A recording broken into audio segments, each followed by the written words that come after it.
Hello, everyone. Welcome to today's episode at Truth by Bella.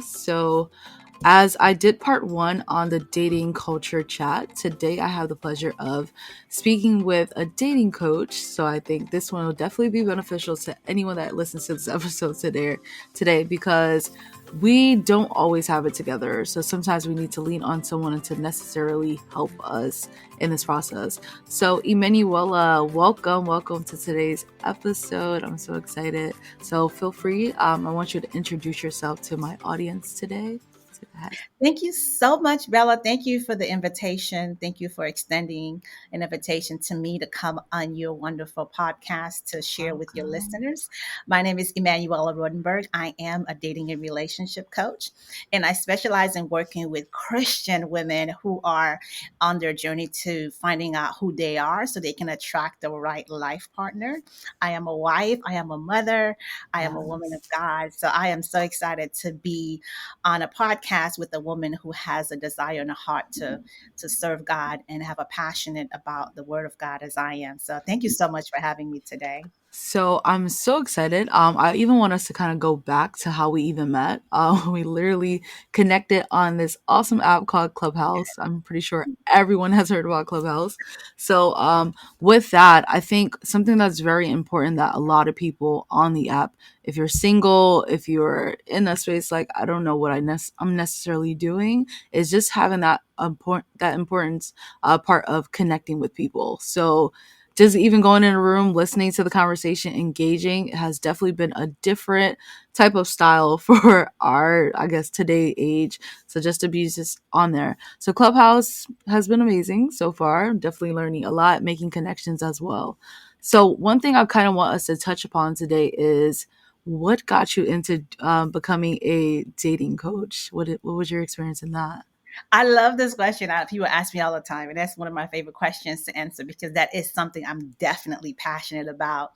I Hmm. say this word, it found me. I wasn't really seeking it out. And I always tell people, I believe we were all created with a purpose in mind, and we were designed to do this one thing that God, when He created us, He put this vision and this purpose in us. And I think, and I was one of those people that got really lucky early in life that I knew what my vision and my purpose was. There's a quote that says, there are the two most important moments in a person's life is one, the day that they are born. And the second one is the day they discover why they were born. And I think that is so passionate. I love that quote because I truly believe that you don't come alive, you don't connect with that passion inside of you until you discover your why. And for me, it took me, I went on this journey not really knowing what I wanted to do, exactly how I wanted to do it. But I knew I had a passion that I wanted to help people. And it was a journey to discovering exactly how I wanted to help people. I think I shared with you my story that in college, I was a pre-med major for my Yeah. first 2 years because I said I wanted to help people. And I thought the first way to do that was to become a doctor. I'll help people heal. But it was during my second year in college, I really discovered me in chemistry and I, we had no chemistry. It was a struggle. It was a struggle. And that's when I really thought about, okay, well, if I can't help the body, I want to help the mind. So I became Yeah. a psychology major and graduated from college, went into social work and still wanting to help people. But it wasn't about maybe 4 years after college that I graduated, I was working a nonprofit and still helping people and doing training and development. But I still felt like I was getting close, but that really wasn't it for me Yeah. just yet. But I really discovered that I really loved relationships, and all my friends used to come to me for relationship advice, That and I sounds like started to, me. yeah, and it was not. It took me some time that I really, and I started traveling and I became a motivational speaker and I had a great mentor and I was traveling and doing presentations and speaking. And a lot of the other speakers that I was traveling with, they started doing life coaching. So Mhm. it was almost like a package thing. If you were a speaker, they were also calling themselves life coaches. But I decided I'm one of those people. I want to become a student and I want to be knowledgeable in anything that I speak on. So I decided to go ahead and become a certified life coach. So So I took some training so I can become certified to really understand what it meant to be a coach and what is the process of coaching people into transformation. I didn't just want to be a coach to just kind of give motivation because I was already doing that. And I noticed that you can give people motivation, but after a while, they're on this high while they're in your presence, while they're in the presentation, while they're in the audience. And after they go home and that motivation wears off, and they're like, okay, who am I again? What am I supposed to be doing? And they're kind of lost all over again. So I wanted to teach people how to transform their mind, how to do a transformation. Yeah. And that's when I really got deep into coaching. And then while I was coaching, I was like, I love the whole coaching about life, but I wanted to become more specific in an area. And I started kind of looking at different aspect of coaching.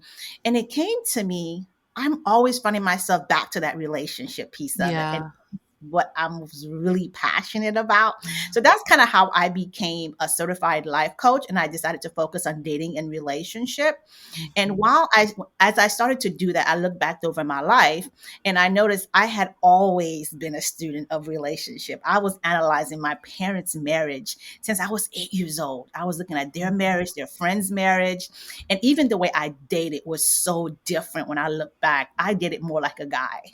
Mhm. So I know that was a long answer to your question, but that's kind No, of like that's good. I that's really how love I that. really I love got like how you're unpacking your journey because it wasn't just that one day you woke up and I was like, okay, I'm gonna be a dating coach. It's kind of like all the things around you kind of pointing you towards that direction. And that's something I always speak about when I think in unlocking purpose and identifying your why is that you need to analyze things that are around you. Like God won't just put you in one place and be like, okay, you're a doctor today. Maybe you start having a heart for people to like help them, and that's where it kind of guides you in your journey. So just hearing that is just amazing because yeah, I'm just excited because and it's perfect that for season two that we're focusing on relationships because I think that's something that's very vital to your growth.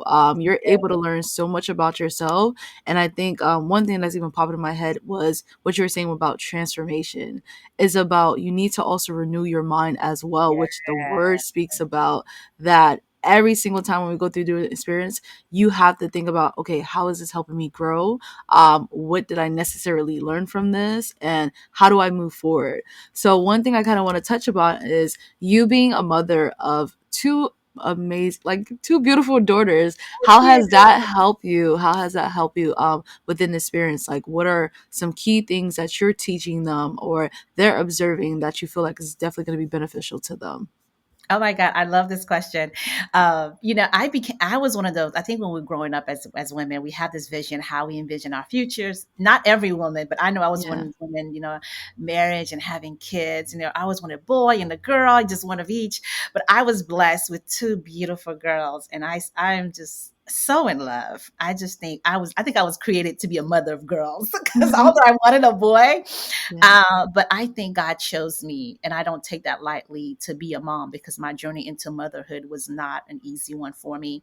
So it really taught me a lot about when the Bible says that children are a gift from above. Yes. I think we take that for granted, and I probably would have taken it for granted too, had it not been for my journey into motherhood and the challenges that I had to go through to have my daughters. So I cherish them, and I think they're gifts daily, and I check myself and I treat them as such.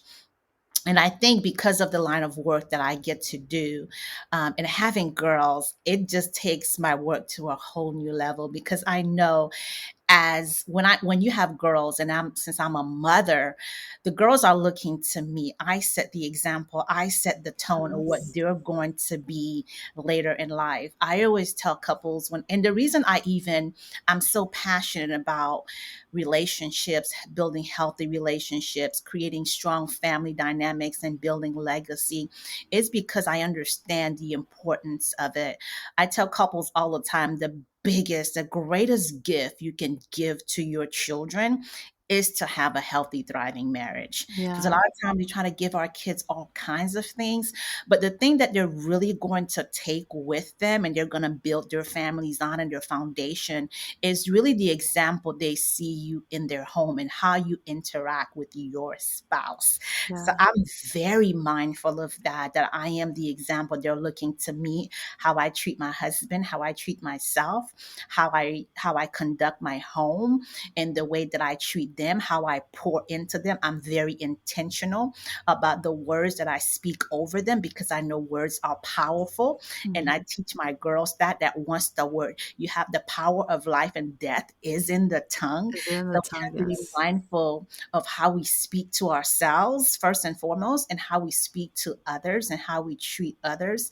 And just that, because I am blessed. I have two beautiful girls. I'm not even gonna lie. Yeah. My girls are gorgeous. But I'm very mindful to teach them that beauty also radiates from the inside. It starts from the Yeah. inside. So even as I tell them that they're beautiful, because growing up, even to this day, we go out and people are constantly telling them how beautiful they are. And I always have to go back and say, you know what, you're beautiful, but you're also smart, but you're also caring. You Yeah. also, and I have to reinforce that because I don't want them to just get caught up on the external beauty. I want to make sure that they're beautiful on the inside as well, that they're kind, they're loving, they're compassionate, and making sure that I'm building them up in that aspect as well. That is amazing. This gives me so much joy because I'm even looking forward towards the future and stuff. And even I just even taking that back because I have nieces and nephews that I can also teach these lessons as well. So this is amazing. So I'm going to tap into something that you have completed was writing a book. And your book was talking about how to attract a godly husband. First thing, how did you come about writing that book? What led you into writing that book? And what are some key things from your book that you can like kind of share with us so when people are interested into reading they know like what to expect. That book title, God and I wrestled about that topic, that title for sure, Yeah. because I was like, God, I had all kinds of different titles from my book, but Yeah. I remember specifically I was getting ready one morning, and God told me to title the book "How to Attract a Godly Husband," and I wrestled with God. I was like, well, God, not everyone wants a husband, and not Hmm. everyone wants a godly husband. Some people don't even want to get married, they just want a husband. So why do I have to title it? Why, how can attract a life partner? How to get a man? All kinds of different Yeah. titles that I had. But God really convicted me, and He told me this book is not going to be for everyone, and that's okay. There is a Yes. certain group of people that are assigned to you, and that they're going to hear the title, and they're going to get the book, and they're going to be moved by the book, and that the book is for them. Hmm. Because I think as business owners, as we start out on our journey into being entrepreneurs and starting businesses, we want to serve everybody. We want to make sure whatever we're doing that everybody can participate. We want everyone to buy a book, and which it would be great. But I think one of the lessons that I had to learn, and it took me a while to learn that you are on an assignment, and God has specific people that are assigned to you. That's why there is really no competition when you are operating in your space and in your purpose. Because with God, my story is going to be so different.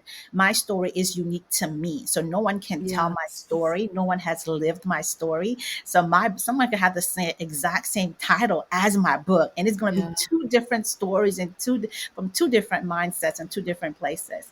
So I wrote the book out of a need that I noticed, um, that people just didn't know how to choose the right life partner. They didn't know how to choose, how to attract.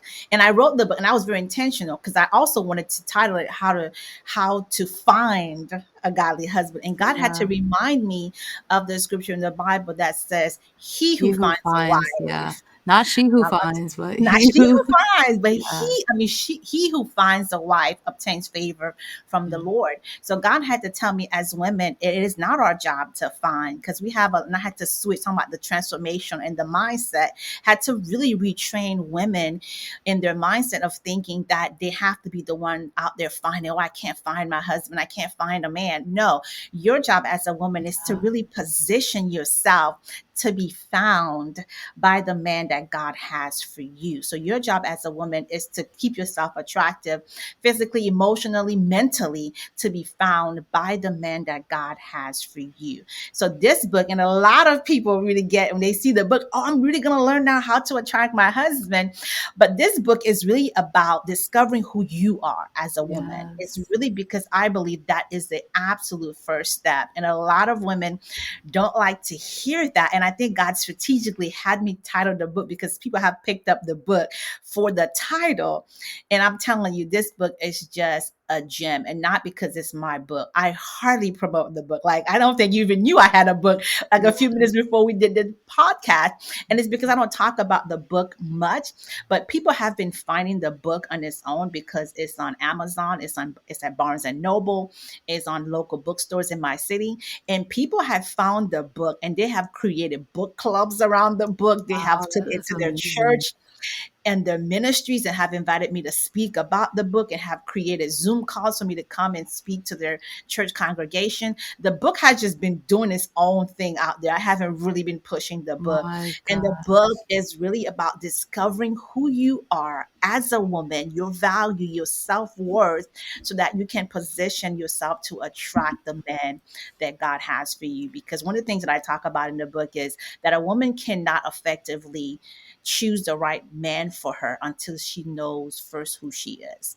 So you cannot choose the right life partner before you discover who you are, your powerness, how powerful you are, how awesome you are, how valuable you are, how you are one of a kind. And you have to know that about yourself and know the value before you walk into a relationship. Oh my. Okay, so Emmanuel, unpacking that, that was okay. First things first.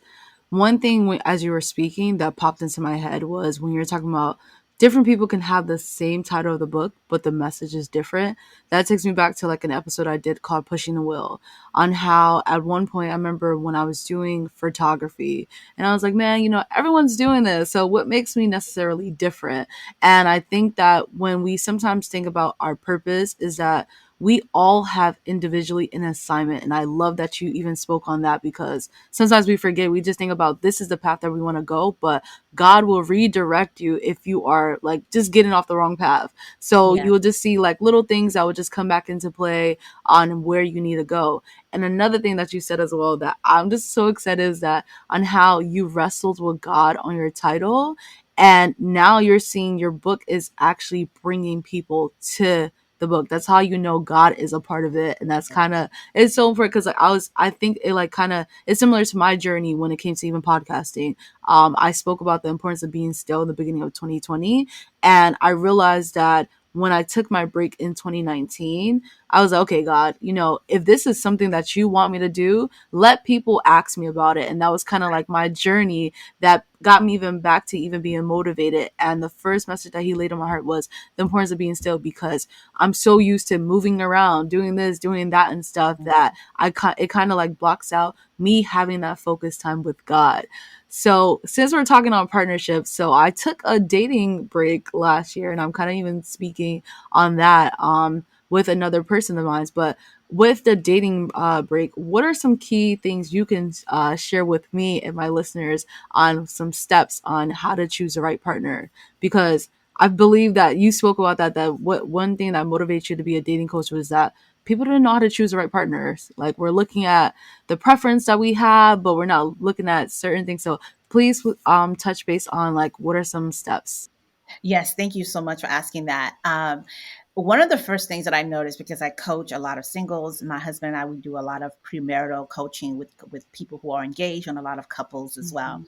And one of the things that I noticed, because and I went back and forth a lot for a number of years trying to figure out who should I focus on, the singles or the marrieds or the engaged, because I wanted to help everybody. Yeah. And again, it goes back to you can't help everybody, because Yes. I was because especially when you're marketing, what the singles are interested in is not what the marrieds are interested in. They're in two different stages of life. So I went back and forth for years, and finally I decided that I really wanted to focus on the singles, especially when I do work by myself. When I'm with my husband, we focus on couples, and that's a whole different dynamic. But by myself, I love the singles because I have so many friends who are going through divorces, or they're having so many problems in their marriage.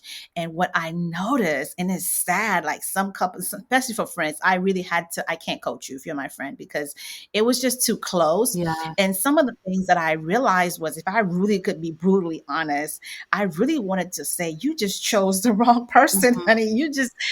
You should have never aligned with that person because you guys were never a good fit in the beginning. So I really wanted to help singles to really help you get it right from the start. That is a model that I really love. Get it right from the start. Because if you start right on the solid foundation, you have the right person. Because life is hard enough. Even in the most healthiest relationship, you have people that are paired well, they are compatible. It's just called life. You have two individuals, two different backgrounds coming together, two different mindsets, and you're trying to become one. So you're gonna butt heads, you're gonna have disagreements, but it helps if you are in alignment on the key issues. So even if you have disagreement, you will still come back together on the things that really matter. So I decided to write this 5 steps to choosing the right life partner, and it's a free PDF. People can go to my website, dearemmanuela.com, and get the free PDF version of it. You get an email each day to tell you really what you should be doing. And in my teachings, me, because of my motivational background, I don't just want to tell people what to do. I want to give them steps. I give you work Yeah. because there is a process. I don't just want to tell you, girl, go be great. You can do it. Okay, this is what you need to do to get to know who you are. So I wrote this 5-step process, which is absolutely free. So please go to my website and get it, full of information. It really could have been an ebook, but I was like, okay, just get the information and apply it. So the first thing I talk about is really knowing who you are. That is the first step. I will always go back to that first step Yeah. because I know how crucial that first step is. So the 5-step process, number one is getting to know who you are, your values, what are the things that are important to you, what makes you unique, what makes you stand out, what is your story, why are you an asset, why would you be an asset to any man, to any relationship that you would embark on or get into. You have to know that about yourself, because otherwise you just become another woman out there trying to compete with everyone else, and you don't know your unique factor because there is no other person out there like you. And once you understand that about you, there is no competition. There is no competition to you because there is only one you. You know your value, and you can be still and affirm and stand in that, and don't sell yourself short and settle. So that I is even want number to hop one. into that because you said a key thing, knowing why you're an asset. And I think that if you're going into a situation thinking and don't know who you are, that can bring so much confusion into your partnership. You may try to just bring that person to define you when you should already know who you are. Like you have the definitions to who you are. Nobody can tell you about yourself on who you are and stuff. So that's important. All right, let's get into step two. I'm excited. Step two, I know, right?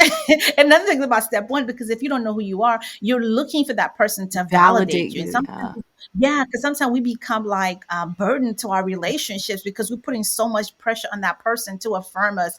Do you love me? Do you think I'm pretty? Do you think I'm beautiful? Why you chose me? Because we don't already know those things about ourselves, and we're looking for that person to affirm us. So that's why it's important. Yes. Number two is to know what you want and need in a relationship. I talk to so many people. It's like, why do you want this relationship? Why do you want to be married? What makes you feel like you're ready? What's your why? And knowing the difference between your wants and your needs. Because I see a lot of people choose relationship based on what they want and neglect their Wow. needs. So they are in this relationship, they are starving.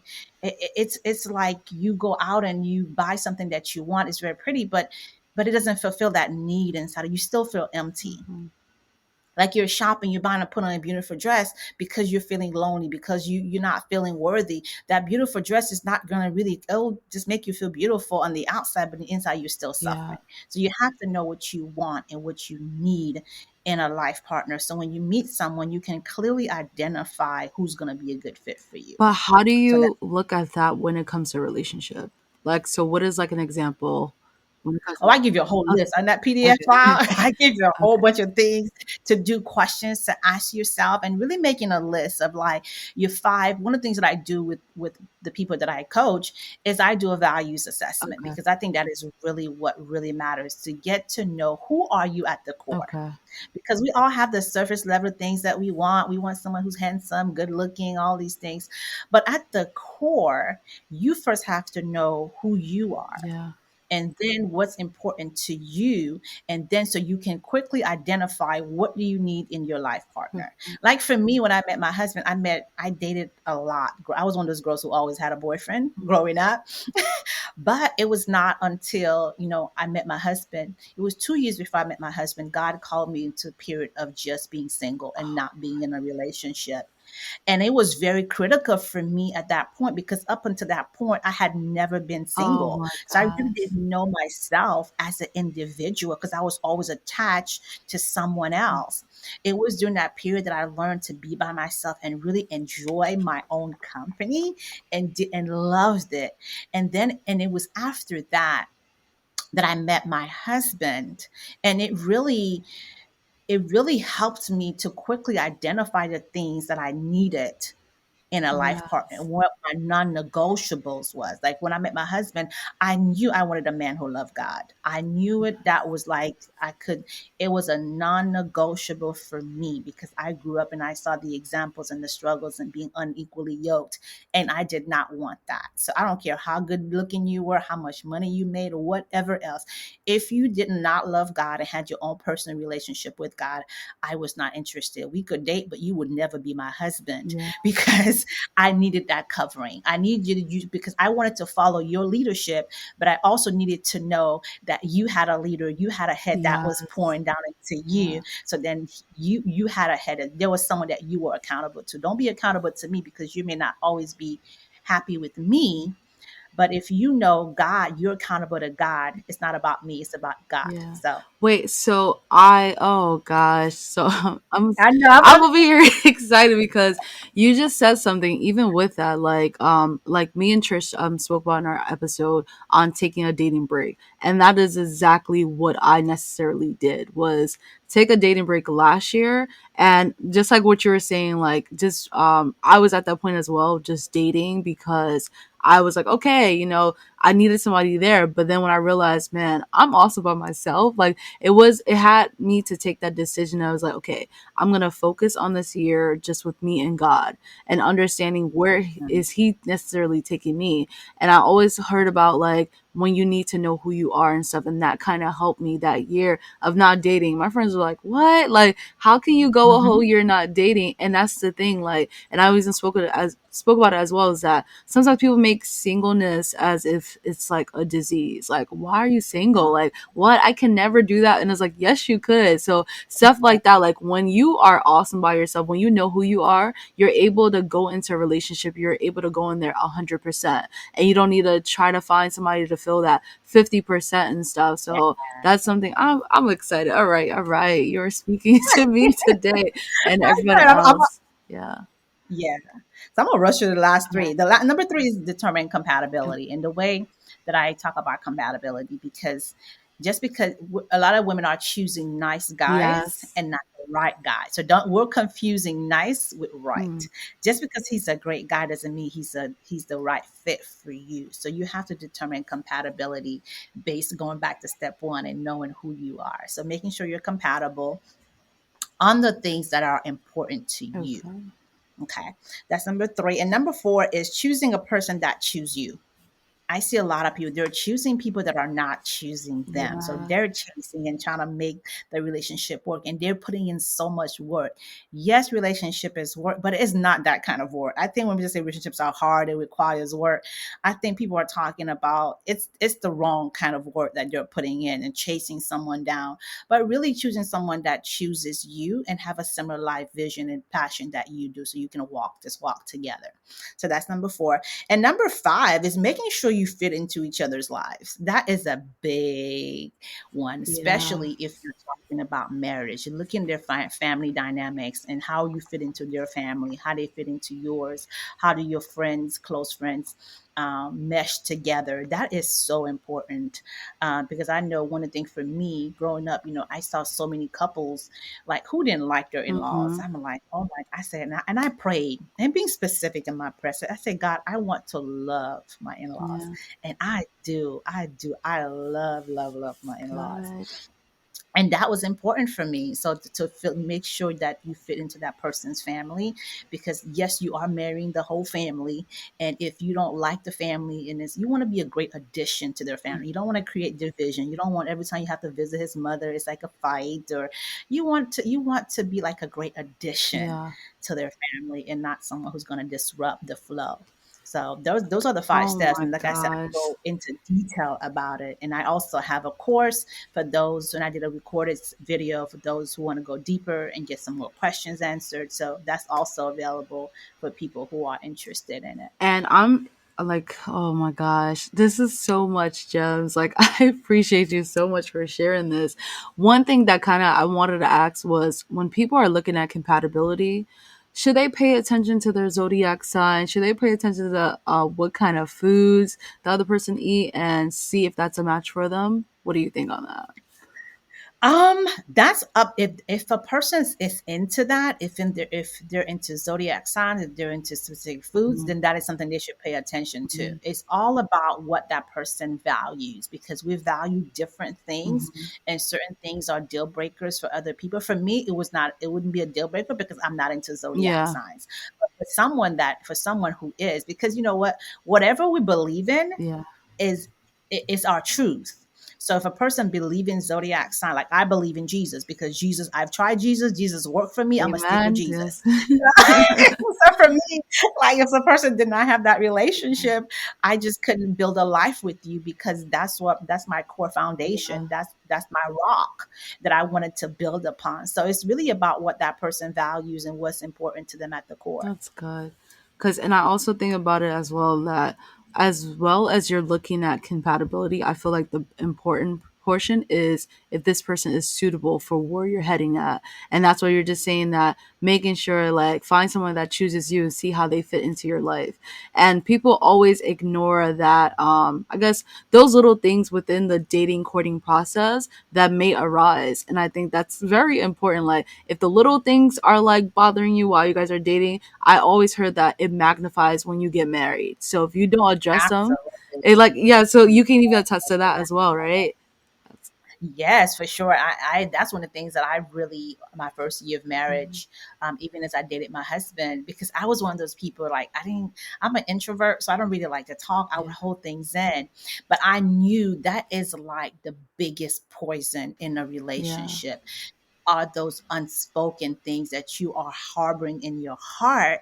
And they start off very little. And anything that start off very little, if you don't address it, it just gets begins to bigger. grow Yeah, and fester, and then you grow into bitterness. And before you know, and that's how a lot of divorces happen, because there is something small that's bothering one person in the relationship, and they don't speak up about it. They just say, it's okay, it's okay, it doesn't bother me. And it's really bothering yeah, them. And the person keeps doing it because you never brought it to their attention, giving them an opportunity to fix it or to work on it. And you just kind of keep boiling and boiling. Everyone has the point. yeah, You're just gonna explode. And then you exploding, and your partner's like, what's wrong with you? And you're trying to explain to them something that's been bothering you for 5 years, and they can't relate, because they're like, well, you've been fine for 5 years, you've said nothing, yes, and I assume everything is fine. So why are you making it an issue now? And the person cannot understand how to go back 5 years and fix something.